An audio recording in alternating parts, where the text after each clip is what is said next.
What if everything you've been taught about success is backwards? For years you've chased outcomes, titles, money, recognition, validation from strangers on the internet, and yet the more you chase, the further it drifts away, like a horizon that recedes every time you walk toward it.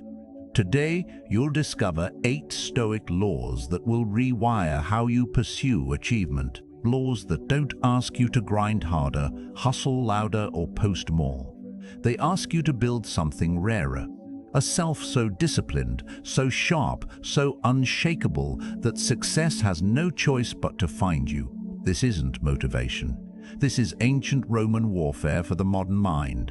And if you're honest with yourself, you've never heard it delivered quite like this. Stay with me, because the 6th law in this video is the one most men skip. And it's the one you need most. Watch till the end. The principle you avoid might be the breakthrough you've been waiting for your entire life. More than 2,000 years ago, a Roman emperor sat alone in his tent at the edge of a war campaign. He was not writing speeches. He was not cultivating fame. He was having a conversation with himself. A quiet, brutal exchange about the kind of man he was becoming. His name was Marcus Aurelius. His words became the book we now call Meditations. In it, he wrote something that should rattle every ambitious man alive today. He wrote that the obstacle on the path becomes the path itself, that the things which trip you up are not interruptions to your destiny, they are your destiny. Seneca, his contemporary, added another layer from the lecture halls of Rome. He said we suffer more often in imagination than in reality, that most of our suffering is rented, borrowed from a future that hasn't arrived. And Epictetus, a freed slave who became one of history's most piercing teachers, gave us the master key. He said we are disturbed not by the things that happen to us, but by the opinions we attach to them. 3 men, 3 lifetimes, 1 unified message.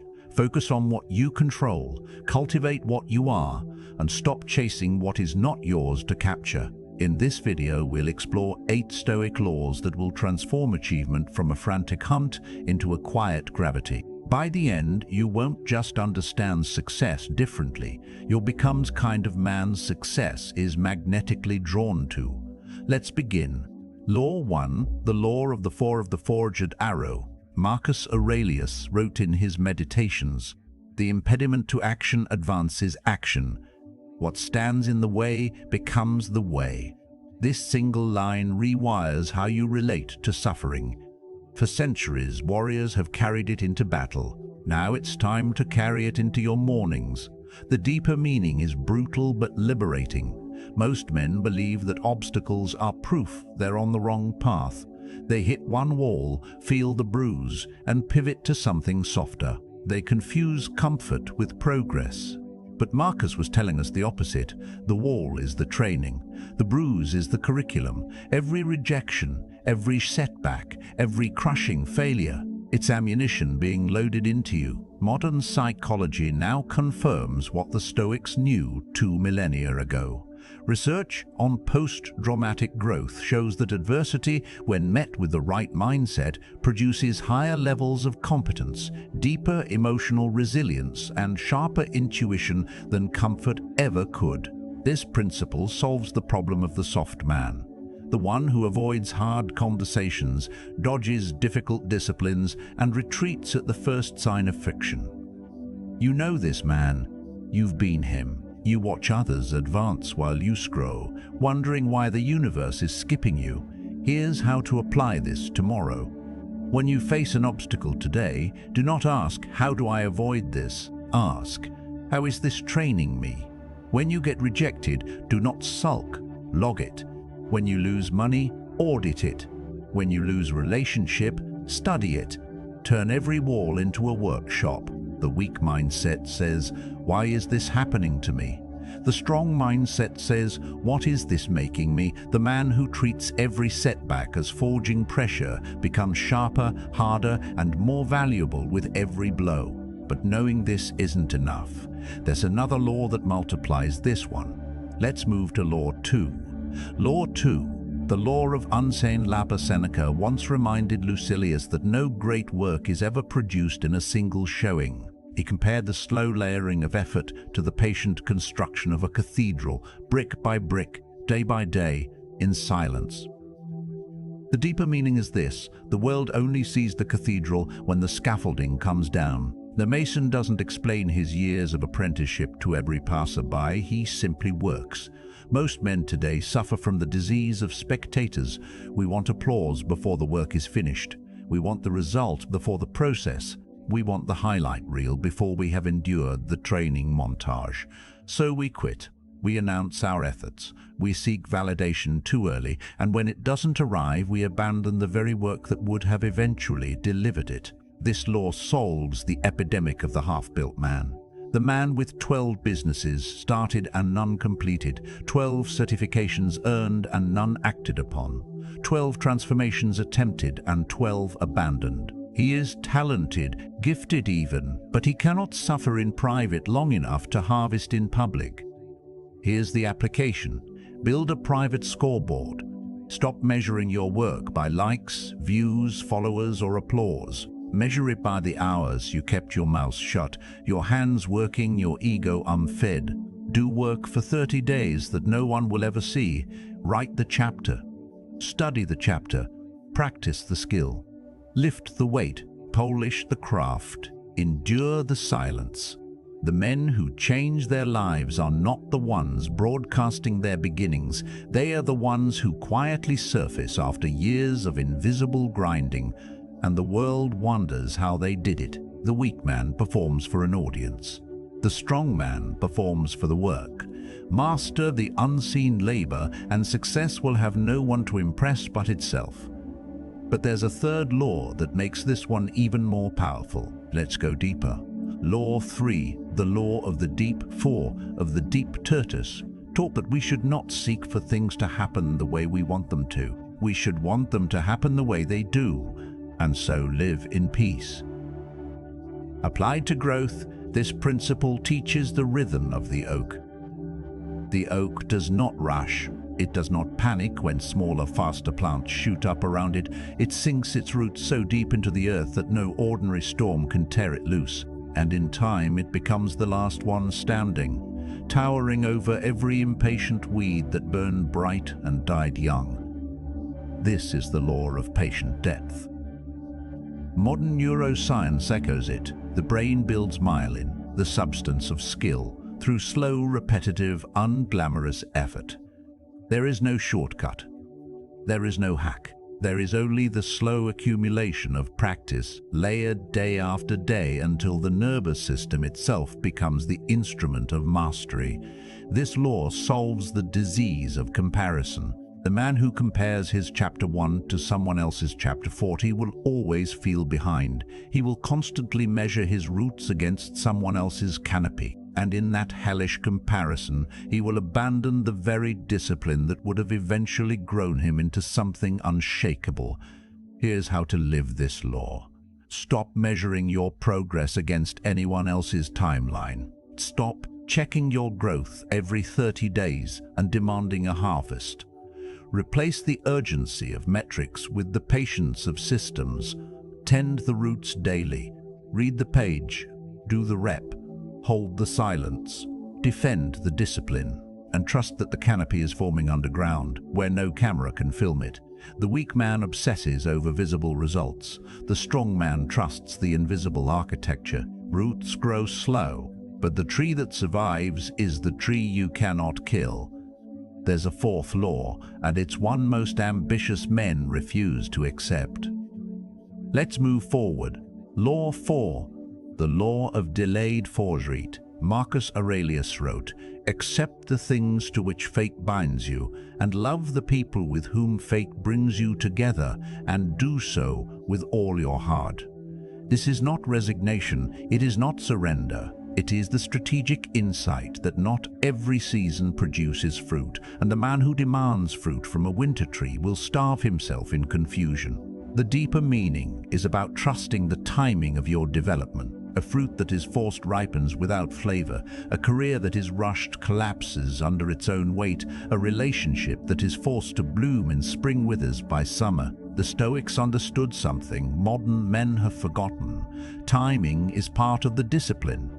This law solves the crisis of the impatient man. The one who reads the book, finishes it in a week, and demands transformation.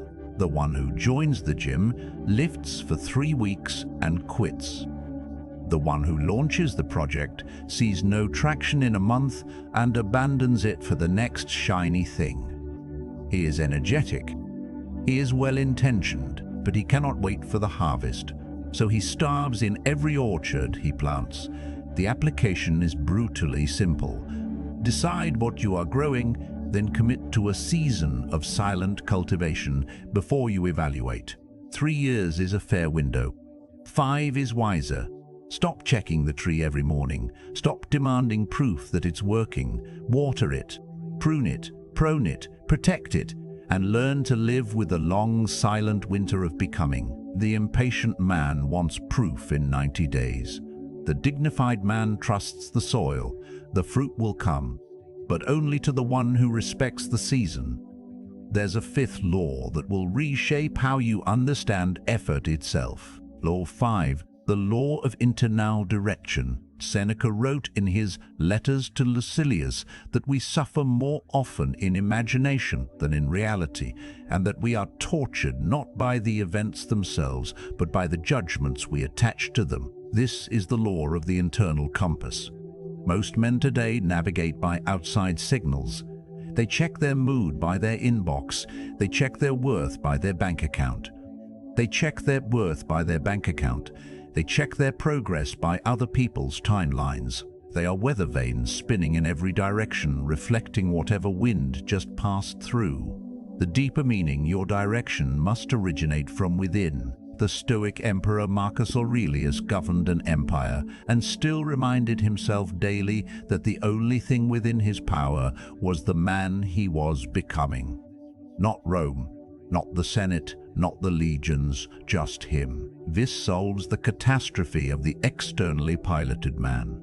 The man who changes his goals every month because a podcast told him to. The man who trades his calling for the trending opportunity. The man who builds on the foundation of someone else's testimony and never bothers to pour his own concrete. He is reactive. He is busy. He is empty. Here's how to live it. Establish 3 non-negotiables, the disciplines you will keep regardless of market conditions, applause, or circumstance. The morning ritual, the craft, the inner standard. Then build your entire life around those 3 pillars. Do not adjust them based on validation. Do not abandon them when the algorithm abandons you.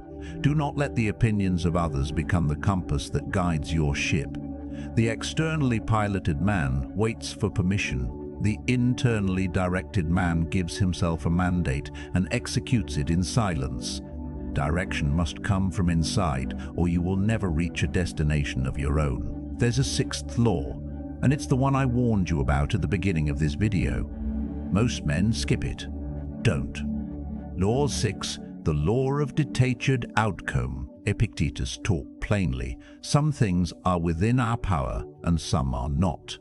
Within our power are opinion, motivation, desire, aversion, and, in a word, whatever is of our own doing. Not within our power are our body, our property, our reputation, our office, and, in a word, whatever is not of our own doing. This is the law that disciplines the soul. The deeper meaning is the difference between the sculptor and the tourist. The sculptor carves with full focus on the stone, hour after hour, with no guarantee that the statue will ever be purchased, displayed, or appreciated. The tourist obsesses over who's watching the unveiling, who's attending the exhibition, who's tweeting about it. The sculptor works on what's within his power. The tourist works on what's outside it. Only one of them creates anything of value. This law solves the most common disease of ambitious men, the disease of attachment. The man attached to outcomes becomes a prisoner of results. He stops enjoying the craft. He stops innovating. He starts manipulating. He begins to perform work for the reward rather than for the excellence, and the work itself begins to rot from the inside. Here is the application. Do the work as if no one is watching. Release the outcome as if it has already been handled by a force greater than your worry. Set the goal. Execute the daily disciplines, then let go of the timeline. Stop refreshing the metrics. Stop measuring your worth by the applause. Pour your energy into the only thing you actually own, the effort itself. The attached man crumbles when the result doesn't come. The detached man keeps carving long after the world stops watching. And ironically, the detached man is the one whose work eventually cannot be ignored. There's a seventh law, and it sharpens this one further. Law 7. The law of the pressure forge. Marcus Aurelius wrote to himself, "You have power over your mind, not outside events. Realize this, and you will find strength." The deeper meaning is the physics of pressure.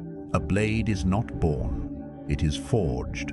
Steel enters the furnace as ordinary metal and emerges as a weapon only because it agreed to be heated, hammered, folded, and quenched. The man who refuses the fire remains soft. The man who embraces the fire becomes something that cuts through the world. This is the law of voluntary pressure. The Stoics did not wait for hardship to find them. They sought it out. Seneca practiced voluntary discomforts, sleeping on the ground, enduring cold, refusing luxuries, not as punishment, but as inoculation. He forged his spirit in advance of crisis, so that when crisis arrived, it found a man already hard. This law solves the disease of the comfort-addicted man, the one who has optimized his mornings, his supplements, his bedrooms, his routines, but has never once voluntarily placed himself in serious discomfort. He has made his life pleasant, but he has made his spirit brittle. When real pressure arrives, loss, betrayal, financial collapse, he shatters. Here's the practice. Each week, choose one voluntary pressure. A cold shower, a fast, a hard workout you genuinely fear, a conversation you've been avoiding, a truth you've been hiding, a habit you've been postponing. Step into the forge willingly. Let it shape you before life forces you into a rougher one. The comfort-seeking man becomes ornamental. The pressure-seeking man becomes forged. The world bends around the man who has already been through the fire. Now, the eighth and final law. This is the one that binds everything together. Law 8. The law of the worthy architect. Marcus Aurelius wrote in Book 4 of Meditations, "Nowhere can man find a quieter or more untroubled retreat than in his own soul." The deeper meaning is the final crushing truth. Success does not seek the loudest man. It does not seek the most ambitious man. It does not seek the most driven man. It seeks the man who has become worthy of it, the architect who has built the structure strong enough to hold the weight. This is the law of becoming. Every previous law has been preparing you for this one. The forged arrow, sharp enough to be useful, the unseen labor, patient enough to mature. The deep root, stable enough to endure. The delayed fruit, wise enough to wait. The internal direction, clear enough to navigate. The detached outcome, free enough to create. The pressure forge, hard enough to last. And finally, the architecture of the man himself. This solves the disease of the hollow man. The one who launched 10 businesses and built none. The one who earned money and lost it. The one who attracted followers and repelled them. He had ambition without architecture, hunger without hardness, speed without structure. So every success he grasped crumbled in his hand. The application is the deepest of them all. Stop measuring success by what you've acquired. Start measuring it by what you've become. Are you more disciplined than last year? More honest? More patient? More resilient? More daring? More quiet inside? That is success. And the kind of success the world can see will follow that internal architecture like gravity. Inevitable, patient, and unstoppable. Become the man. The money will follow. The recognition will follow. The opportunity will follow. The opportunity will follow. The relationship will follow, not because you chased them, but because you built a vessel worthy of holding them. The hollow man chases what he cannot hold. The worthy architect becomes what cannot be ignored. Focus on the man, the rest will find its way home. These aren't just ideas, they are tools. Tools to construct a self so disciplined, so rooted, so forged, so internal, so unattached, so worthy, that success has no other option but to find you. You are not behind, you are not late, you are not failing, you are simply unfinished. And unfinished is not a verdict, it's a starting point.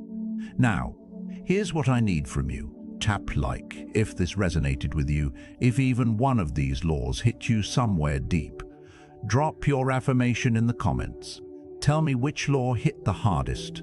Was it the pressure forge, the worthy architect? Tell me.